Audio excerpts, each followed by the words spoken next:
Hey guys, welcome to my day and my life long. So முதல்ல நான் இன்றைக்கி bedsheet wash பண்ணிட்டேன்.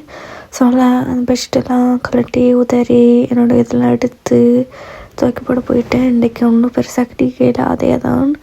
இன்றைக்கி வேலை இருந்தது, ஆனால் எனக்கு கொஞ்சம் உடம்பு சரியில்லாமல் வந்து ஸோ நல்லா கட்டடிச்சுட்டு என்னோடய வேலையை பார்க்க ஆரம்பிச்சிட்டோம். இது வந்து புதுசு போட்டுட்டு பழசெல்லாம் எடுத்துகிட்டு வந்து வாஷிங் மிஷினுக்குள்ளே போட்டு அந்த இதெல்லாம் போட்டு வாஷ் பண்ணோம். வெளிநாட்டு இருக்குது, அவ்வளோ ஈஸி இல்லை, ரொம்ப கஷ்டம். நாங்கள் தான் எல்லா வேலையும் பார்க்கணும்.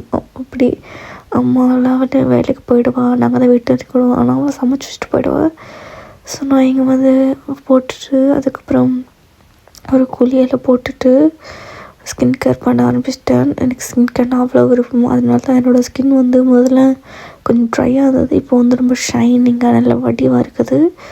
ஸோ இது வந்து நான் வந்து இன்ஸ்டாவில் வந்து ஒரு ப்ளாக் போடலாம்னு இருந்தேன். ஸோ அதான் வந்து இந்த பேஜை ஸ்டார்ட் பண்ணுவேன். உங்களுக்கு பிடிச்சிருந்தா ஃபாலோ பண்ணுங்க. நம்மளுக்கு தமிழ் தான் கேட்குறேன்னா, என்னடா வந்து இங்கே வெளிநாட்டில் வந்து தமிழ் கதைக்கிறதே வந்து சான்ஸ் இல்லை. ஏன்னா வந்து அம்மா அப்பா வேலைக்கு போயிடுவேணும், தங்கச்சி அக்களுக்கும் கதைக்க முடியாது, அவங்களும் இன்னும் கதைப்பேனும். ஸோ அதனால் கஷ்டம். ஸோ அதனால் பொதுவாக பண்ணி கொண்டுக்கிறேன். ஸோ அதனால் இந்த உடுப்பெல்லாம் எடுத்துகிட்டு திருப்பி அந்த ட்ரையருக்குள்ளே போட்டுட்டு அதுக்கு சாப்பிடும் முருங்கைக்கீரை, பிறகு அந்த இதெல்லாம். பிறகு நாங்கள் வந்து கடைக்கு போனாங்க அம்மாவும் நானும். ஒரு சாமான் வாங்க, நாங்கள் வாங்குகிற சாமான்லாம் ஒழிச்சு போயிட்டு நாங்கள் வேண்டாம் சாமான் தான் நல்லா போடுவேன். நாங்கள் நல்ல காசு என்ன சொல்லுவாங்க, காசு எடுக்கு.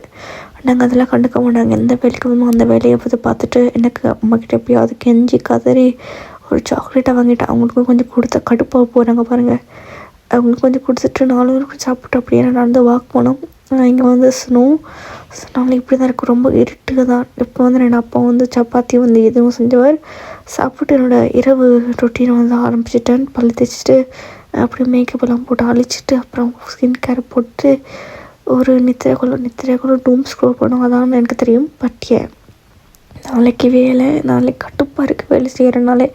ஆனால் என்ன காசு இருந்தால் தான் நல்லா வாங்கலாம் இந்த ஸ்கின் கேர் மேக்கப் உடுப்பெல்லாம். இங்கே வேலை செய்யணும் காய்ஸ், வேலை செஞ்சு